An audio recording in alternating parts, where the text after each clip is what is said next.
Hi guys, I've done this video about 4 times now. I always redo videos when I'm not happy with them. I must have like hundreds of videos that I've recorded. Not just do I do that, but I also do OCD videos where I film myself take my meds. I've been on medication since I was about like 14 I think, and I started on thyroxine because I have a thyroid issue. But ever since then I've been like taking videos, so I must have like trillions of videos out there, like somewhere roaming about the internet or on devices, I don't know. But today I'm going to talk to you about autism and breakups, because people don't think that autistic people can feel emotions, and that's not true. Sometimes we don't understand the emotions we're feeling, but we do feel emotions, and we usually understand the emotion when the emotion is over, if that makes sense. Like, I know personally, like if I'm really happy, I only ever notice that until when I get sad. Like, I compare it with the feeling that I've just got with the feeling I just experienced, basically. Like, oh, I'm feeling this feeling now, so that feeling that I just had must have been sadness, or I'm feeling this feeling now, so that feeling that I just had must have been happiness or must have been excitement. So you compare when you have autism. So I really don't know where I was going with that. Oh yeah, okay, so I fell in love, basically. Cliche. I fell in love 3 months ago. It ended, and it was only for a short amount of time, but people say that people with autism can't feel emotions. That's where I was going with it. But the truth is, you only ever really realise the emotion when the emotion is gone. I think that's the difference between normal people. I've never actually thought about it like that. I say normal, like we're all weird, but neurotypical people, you know. Usually you can just, you guys, like if there's any people that don't have autism watching this, you guys probably realise what you're feeling like straight away, like when you're happy about something or when you're getting sad about something. Like, I only ever notice that kind of stuff when I'm crying or when I've changed my emotion.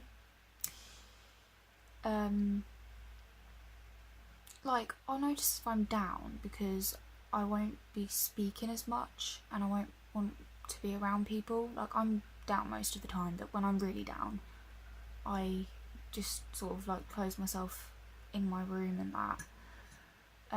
So when I was with my ex, I finally realised that I loved someone straight away, and usually that doesn't happen. With my boyfriend before that, which was actually basically my first ever boyfriend, I said I loved him, but I didn't realise it until like way later on. But with this guy, I knew that I cared about him because he had so many issues, and I knew that I cared about him because he'd like do dangerous things, like go out all the time and get very, very drunk, and I knew that caring was love, if that makes sense, because I knew that I cared about him a lot. So when I said I love you, I really meant it, because I got so worried about him all the time, and I realised that that was caring and that was love. And every time I said it, it just felt so natural. For the first time in my life, it just felt so easy to say, because I knew, because of all the examples, all of the things that I just realised I loved him because of all the things that he was going through and how much I cared about him going through all those things. Like, I wanted to make him feel better, is the right thing to say. He had a lot of issues. He had autism himself, but more issues than that, and I won't talk about that because that's his stuff, you know. But yeah, it wasn't an easy relationship, but for the first time in my life, I didn't want something just to end. I didn't want because usually I get bored of friends. Like, no offense to like if any of my friends are watching this, but after like, I don't know, like a week of seeing my friends, I need a break. Like, I need to back off. I need time on my own. In fact, I like being lonely. But when I was with him, I didn't want to be alone. I felt okay being around someone, and I wanted to be around him a lot. I wanted to be around him all the time. I got so attached, so natural to be around him all the time. I even started to think about moving out with him. I started to think about even moving in maybe with his parents and him. I didn't really want to do that, but it felt more calming to sort of start a new life with him somewhere else, like just to live alone with him, because I get socially awkward around family members, like other people's family members. I feel really awkward.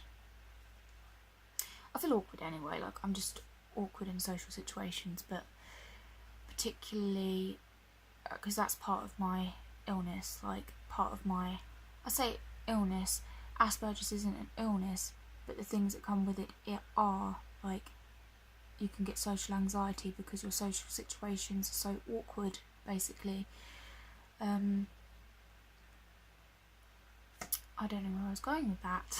I keep not knowing where I'm going with things. Okay, so I think I got attached to him not only because I'm autistic, but because I finally realised my feelings, and I don't usually realise how I'm feeling until I'm crying or I'm laughing, or like I don't understand the feeling of excitement.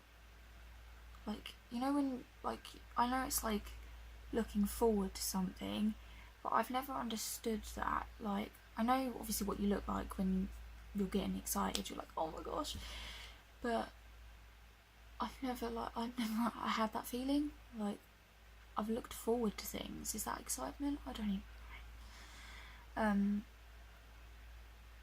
But I realised I loved him, and I think that's what made this so difficult, actually. Like, I'm still not over it, because for the first time in my life, I actually recognise a feeling. I actually understand it. Like, obviously, like, family members, you understand you love them. Like, you know, you're born into this family and you end up loving your family no matter who you are. Probably. Like, maybe some people don't, but, like, you know, on average, people end up loving their families, so obviously I know I love my family. I care about my friends. Love my friends. But, like, even that I don't understand if I do or not love my friends. Like, obviously I do, but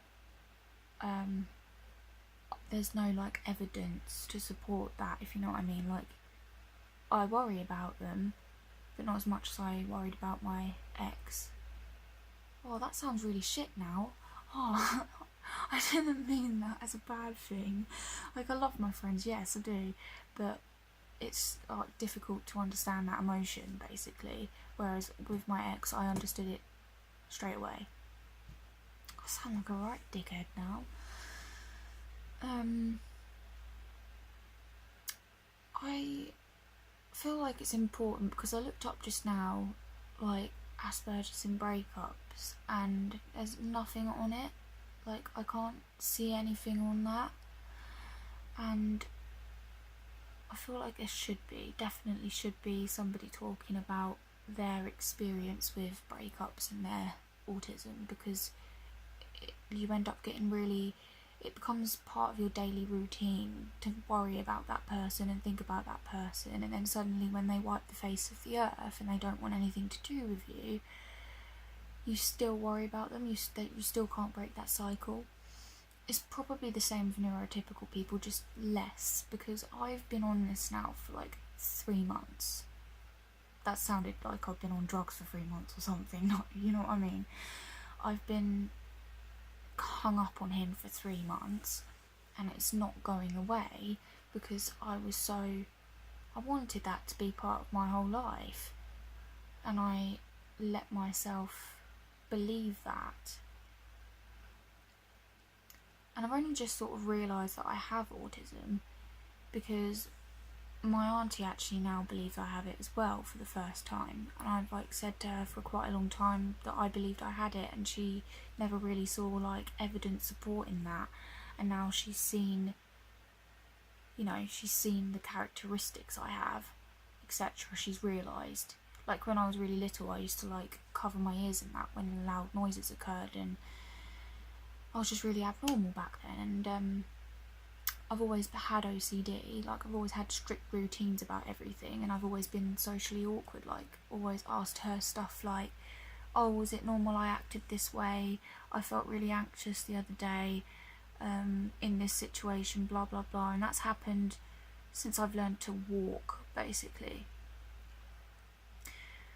And I finally pinpointed it, and now it all just makes complete and utter sense about everything.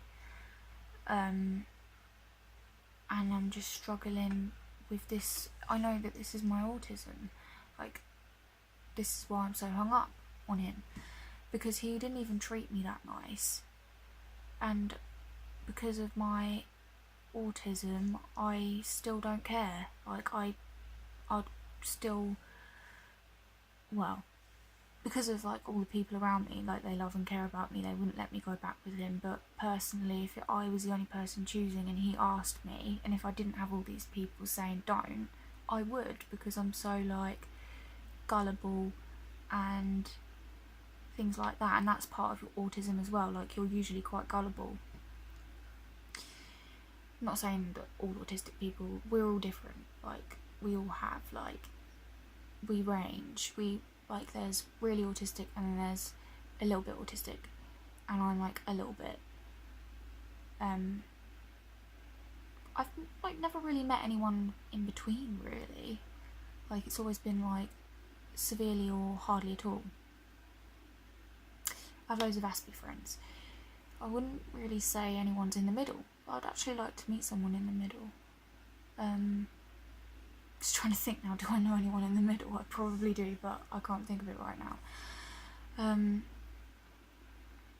I don't know, this is like therapy to me, because I can't really talk to anyone else apart from my auntie and you guys about this, because a lot of people think, oh, you have to have a diagnosis to actually have this thing, and to be honest, you have the thing before you get diagnosed anyway. And if this diagnosis makes sense to me, then who else, like why care? Why should anyone else have to care?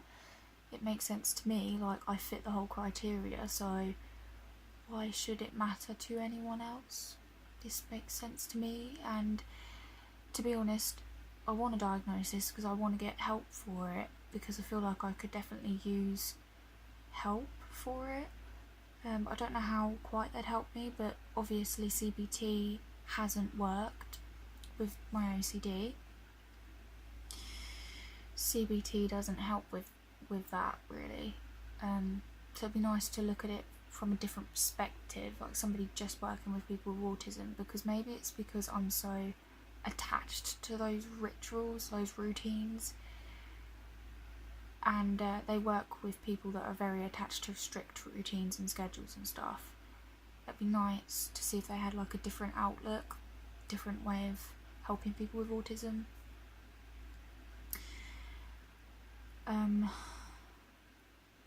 But yeah, I done a whole video on this, so if you want to check that out, I'll leave that in the description.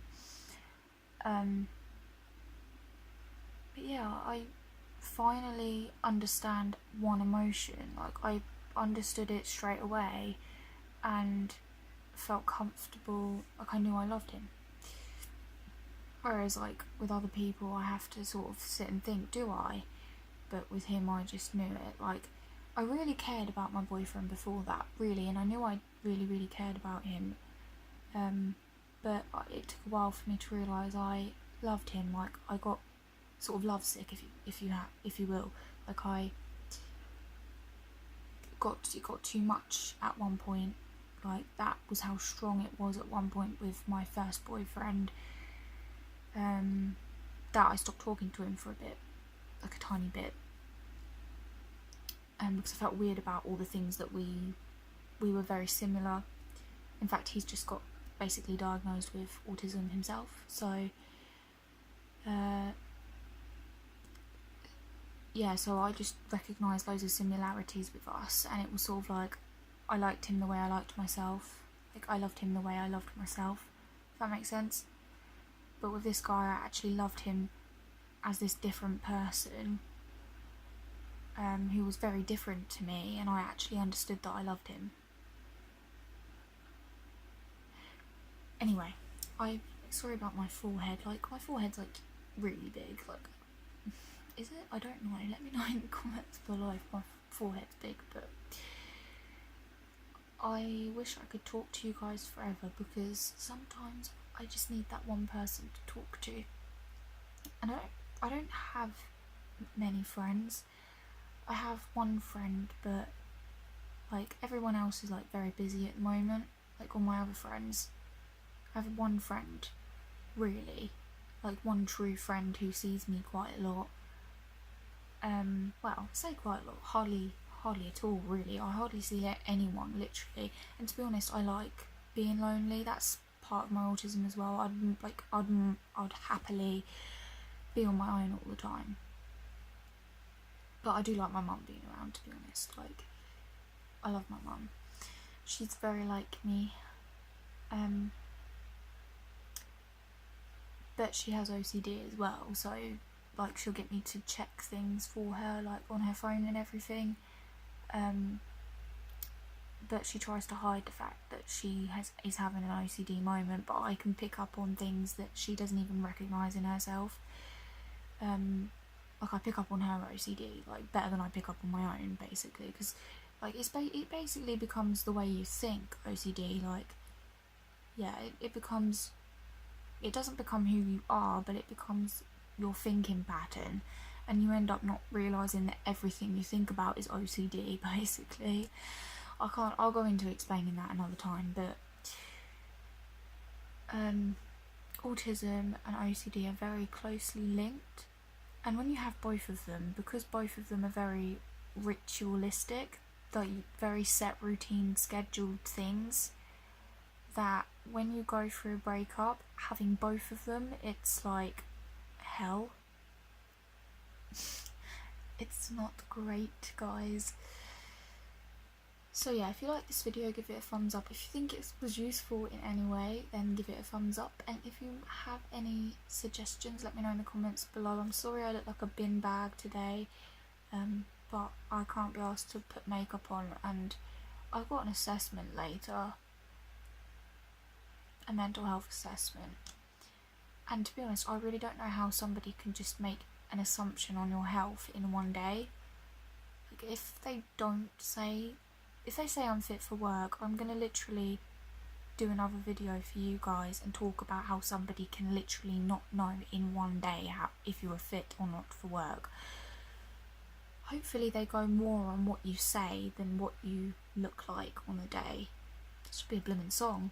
They should go for what you say, not for the things, not for the way you look that day. Okay, I'm going now.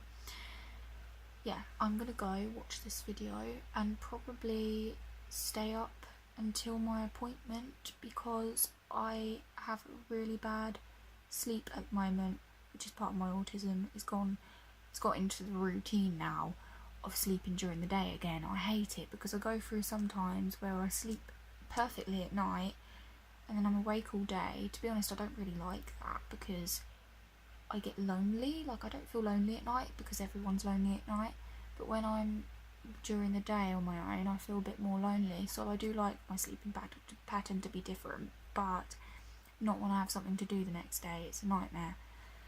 But I realised that, like, if I didn't sleep last night, I'd be too worried about getting to sleep tonight, so I had to sleep during the day, because I wouldn't have slept at all otherwise, probably. So yeah, bye guys.